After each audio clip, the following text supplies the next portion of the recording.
Embora eu tenha hoje, quando eu abri o programa, eu abri assim, bastante empolgado sobre a economia do Brasil, né? Notícia que eu vi pela manhã sobre a economia. Eu fiquei muito empolgado com isso, porque a gente está vindo de tantos problemas. E aqui em Teresópolis mesmo foi tão difícil a pandemia. E agora, essa onda de apreensão de drogas em Teresópolis, muitos menores envolvidos com drogas. Eu recorri ao COPET, ao Conselho dos Pastores, pedi ajuda à OAB. Eu falei, gente, vocês têm que todo mundo trabalhar, divulgar o Disque Denúncia, porque tá muito difícil. Aí veio o projeto Metanoia, levando jovens, o Encontro com Deus, levando jovens, cuidando de jovens, né? E o bispo Carlos Alberto está em Teresópolis. E a gente convidou, a gente teve a honra de estar com ele nas últimas 2 quintas-feiras e hoje à noite também, lá na Missão Metodista Meu Dom. E aí eu convidei ele de estar aqui hoje e vai participar do programa com a gente. Bispo, por favor, chega para a gente, chega para o nosso programa, que é uma honra tê-lo aqui, recebê-lo aqui, bispo. Muito obrigado. Seu microfone prontinho e... Bom dia. Bom dia, bispo. Todos estão conosco. Muito obrigado por esse convite. Foi uma alegria muito grande reencontrá-lo, né? Nós convivemos muito tempo aqui em Teresópolis. Foi verdade. Você na defesa das suas causas, eu na defesa da fé. E foi um tempo muito bom aqui em Teresópolis. Na realidade, né, a gente continua, no bom sentido, brigando por Teresópolis, né? Porque a nossa cidade, ela passa por tantos problemas, o Brasil por problemas, o mundo por problemas, né? E a gente tem que estar sempre lutando para amenizar esses problemas. É verdade. E eu estava falando sobre o crescimento das drogas e o envolvimento de jovens com as drogas aqui em Teresópolis. Eu nasci no interior do estado do Rio, né? E fui para o Rio muito pequeno, então eu não podia dizer que tinha uma cidade, a minha cidade natal, né? E Teresópolis passou a ser a minha cidade, porque eu estive aqui dois períodos da minha vida. Aqui, no primeiro período, recebi o título de cidadão, então eu sou cidadão teresopolitano, e se eu pudesse escolher uma cidade para morar, seria Teresópolis, porque realmente faz parte da nossa vida, né? A questão das drogas, em particular, está uma situação muito complicada. A gente já teve aqui em Teresópolis um centro de recuperação, depois ele não subsistiu as questões econômicas, e ele se juntou a um que nós temos em Cabo Frio. E hoje está muito difícil trabalhar com esse público, porque a criminalização está muito forte dentro das casas que cuidam dessas pessoas. Porque aqueles que, como dizem na gíria lá fora, que estão jurados de morte, hoje estão procurando os centros como esconderijo. E aí atrapalha todo o trabalho.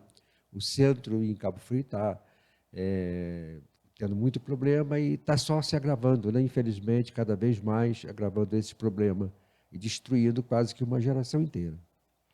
Isso é verdade. E a igreja, ela tem feito a parte dela. Como é que a igreja trabalha em cima desse problema que são as drogas?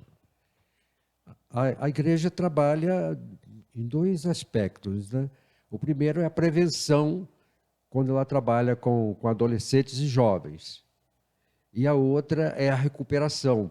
Estou falando até da Igreja Metodista, porque a Igreja Metodista tem uma experiência grande e longa na questão da recuperação. E hoje tem encontrado dificuldade na recuperação, pelo fato que eu mencionei.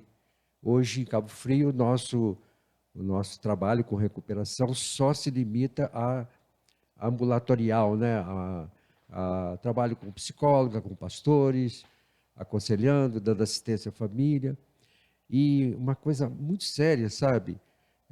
Quem tem pessoas na família com problema de drogas, os familiares se tornam co-usuários. Eles não consomem as drogas, mas... Esse áudio do pastor tá legal aí? Ou... Tá? Porque eu fiquei sem retorno aqui. Pô, não, pode então, continuar. A família não ajuda muito. Então, demora mais a recuperação. É muito difícil. E, estatisticamente, ficou provado que de cada 10 que são tratados e recuperados, quatro, quatro somente ficam recuperados. E desses quatro, ao longo do tempo, 2 caem. Então, o saldo é 20%. Mas de qualquer maneira é uma vitória, É uma vitória. porque o que a gente tem tido de apreensão de drogas em Teresópolis é um número assustador, bispo. A gente tem aí, hoje, digamos que esse ano, mais de, sei lá, 10 mil pinos de crack, pedras de crack, que é hoje a pior droga que a gente tem no estado do Rio, no Brasil. Essa é a realidade do Brasil todo e do mundo, né? Essa é a realidade. E está crescendo mais, e, infelizmente, o governo faz a parte dele, as igrejas fazem, a igreja católica faz, a igreja evangélica faz, não sei se os espíritas fazem, mas as religiões sempre fazem a parte deles, mas as famílias não cooperam muito, as famílias não cooperam muito. Quando eu digo não cooperam, porque as famílias sustentam o vício dos filhos. Infelizmente isso é verdade. Mas eu preciso dar uma virada na nossa conversa, não é esse o meu foco de hoje. Meu foco é o seu trabalho. O senhor é missionário também. Eu me tornei missionário dentro de uma situação meio complicada, né? Quando eu conto isso publicamente, até eles riem, porque eu sempre fui pastor de igreja local, cuidando de igrejas nas cidades O onde senhor eu ficou passei. quantos anos em Teresópolis? Eu estive nos anos 80, não, nos anos 90, eu tive 5 anos aqui. E agora, no ano 2000, eu tive 11 anos. 11 anos. E aí que eu me tornei missionário, porque a Igreja Metodista ela tem algumas regiões do Brasil que são missionárias, porque ainda não tem igrejas autônomas independentes. E uma dessas regiões é a região norte. E lá a nossa missão ela alcança os 6 estados da região amazônica no norte. E em 2002, o bispo que estava lá cuidando de toda essa área, ele teve um infarto e morreu. Morreu lá. É um trabalho muito difícil, muito difícil. E foi um outro bispo para cuidar, porque sempre é o bispo que lidera, né, as regiões missionárias. E foi outro bispo, e ele ficou 10 anos e teve um infarto e morreu também. E aí eu fui escolhido e fui enviado, né? Quando eu cheguei lá, viram assim, esses cabelos brancos assim, veio outro velho para morrer aqui. Mas eu não morri não, viu? Não morri. Dentro do Amazonas. Toda a região amazônica, Rondônia, Acre, Amazonas, Pará, Roraima, toda aquela região ali é supervisionada por um bispo só. Então, você passa mais tempo ou na estrada, ou de barco, ou em aeroporto. É um trabalho muito difícil. E a esposa? E a esposa acompanhando. Vai junto? Vai, você me acompanhou o tempo todo, né? Me acompanhou o tempo todo, foi difícil, mas quando eu não podia levá-la, sempre tinha as pessoas da própria igreja, ou as pessoas da sede episcopal, né? Que dava todo o apoio. E foi um tempo muito bom, de muito aprendizado. E, bispo, como é que é chegar naquela região, aldeias, índios? Como é que é chegar com esse povo, trabalhar com essa gente? O povo ribeirinho também, né? Nós trabalhávamos com ribeirinhos e com índios, né? Nós temos em Roraima uma tribo, uma comunidade indígena, os Maruais. Eles são uma tribo praticamente 80% que são evangélicos e metodistas. E foi uma coisa muito forte que aconteceu, porque o cacique se tornou um líder da igreja, o pajé se tornou pastor da igreja, e é muito lindo, é um lugar que eu gostava de ir. Não fui muitas vezes, porque você vai de avião para lá para Roraima, e de lá você tem que ir pelo menos com uma caminhonete com tração, porque você atravessa rios, você atravessa alagados, umas 2, 3 horas de avião. Ou então chegar lá de helicóptero, né? Mas a gente geralmente ia numa caminhonete. E também tínhamos com as comunidades ribeirinhas aí no estado do Amazonas, que é também uma experiência fantástica. Você chegar numa daquelas comunidades, comer um peixe com a farinha grossa e conhecer a realidade, né? Agora, as pessoas, sabe, Hélio, ribeirinhas, elas são muito diferentes da questão do interior, do Nordeste, do agreste nordestino, porque nessa área do Nordeste não tem comida. E na floresta tem muita comida. Eu não tinha ideia, eu não imaginava que houvesse tanto alimento na floresta, através de cocos, a plantação de mandioca, o peixe, é riquíssimo. Então, você não vê crianças com deficiência alimentar, crianças magrinhas, como às vezes vê em outras regiões, e aprendi isso também lá, né? O açaí é um dos principais alimentos deles. Só está contando uma história que a gente não tem conhecimento disso aqui. Não tem. Quando se fala em ribeirinhos, região amazônica, a gente acha pobreza extrema e fome. Não, lá não tem fome. Lá não tem fome, porque eles plantam a mandioca na época da seca, então eles têm a farinha, uma farinha grossa que você não pode mastigar, você tem que dissolver ela no caldo do peixe. Tem peixe em abundância, não é? Tem todos os frutos da floresta, que são muita coisa. Coisa que a gente nem conhece aqui. Tem o açaí, que é um alimento que eles comem todo dia. Eles comem açaí com farinha, açaí com peixe, eles comem açaí com tudo. O açaí é um alimento riquíssimo. Então, não tem crianças anêmicas, não tem nada disso. A pobreza é aquela questão de onde moram, né? O lugar que as pessoas moram. A assistência também escolar, os barcos que levam os alunos para a escola e traz, algo fantástico. Em grande parte da Amazônia entrou a eletricidade, entrou a internet. Então, as comunidades indígenas quase todas têm internet, têm acesso à internet. Olha, a gente tem uma ideia diferente disso, né? Agora, uma curiosidade, para a gente também mudar de assunto, eu quero saber, em Cabo Frio, como é que está a sua vida em Cabo Frio, e também vou falar de Teresópolis, naturalmente. Aliás, tem novidade chegando na sua família, né? Tem, uma novidade fantástica. Eu soube que são 2 novidades. Que bom. Uma novidade e uma novidade. Uma novidade e uma novidade. A gente vai falar disso já. Mas, agora, para a gente encerrar o papo lá da Amazônia, porque o índio, ele acredita, o Deus para ele é o sol, é a lua, é Tupã, esse é o Deus para ele. Esquecendo o nome, mas ele olha, o foco dele é a própria natureza. Como é que é essa modificação dele acreditar num Deus que é a natureza, que é a mesma coisa, Deus é o criador de tudo, e passar a ser metodista evangélico? Essa é uma pergunta complicada, acho que teria que perguntar para eles.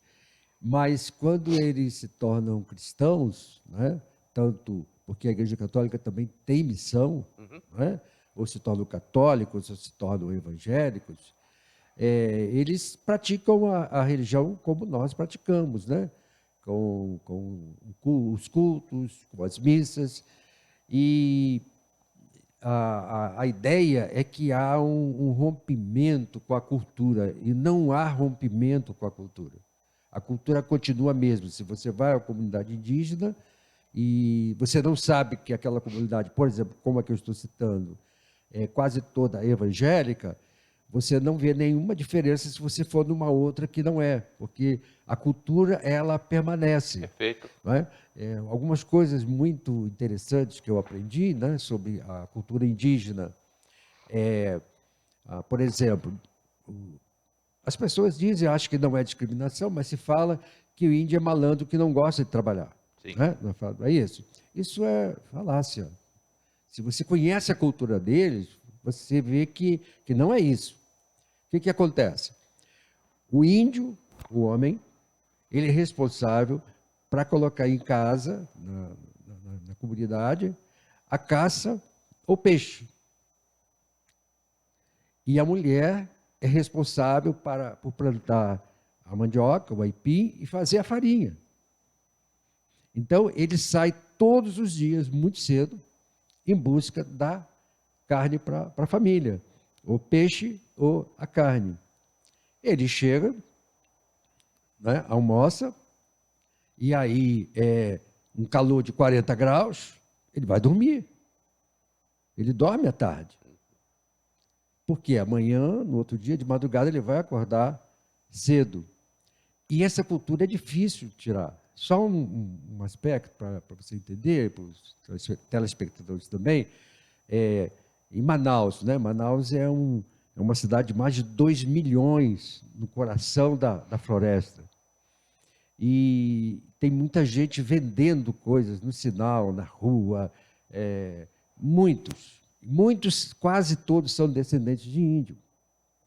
Então, todos os dias, eles vão no Ceasa, compram a mercadoria, até meio-dia, 1h, 2h, eles vendem, passa para comprar a carne, ou comprar o peixe, ou comprar o frango, e leva para casa. Ele só compra para um dia. O índio não guarda a comida de um dia para o outro, ele só compra, isso é a cultura dele. Então, no outro dia, ele vai atrás da comida outra vez. Então, eles são trabalhadores, eles fazem cada um o seu papel dentro da sua cultura. E os costumes, não muda o costume alimentar, a questão de vestimenta, você dificilmente vai ver índio a não ser muito dentro do Amazonas, que tem até tribos que nem vestem roupa mais, ainda, né? Ainda. Ainda.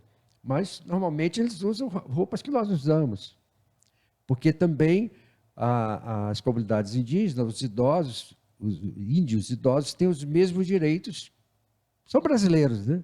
Então, eles têm a aposentadoria deles, eles vão à cidade uma vez por mês para receber, comprar as coisas. Normal. Normal. Não tem diferença. Não tem diferença nenhuma. E eu só tive a oportunidade de conversar com um cacique velho, né? Um cacique idoso, foi cacique, ficou muito velhinho. Eu nunca vi um homem tão sábio na minha vida. É impressionante a sabedoria do homem. Sem ter internet, sem ter rádio, sem ter comunicação. A sabedoria deles é uma coisa muito impressionante. É empolgante. Então, 5 anos que eu passei lá foi um refrigério. E tem também as questões geográficas, né, que eles não ensinam aqui ou não ensinam direito, né? Por exemplo, quando falam do Rio Amazonas. Eu cheguei a ver uma repórter no jornal falando sobre a nascente do Rio Amazonas. Eu falei assim, eu nunca vi falar em nascente do Rio Amazonas.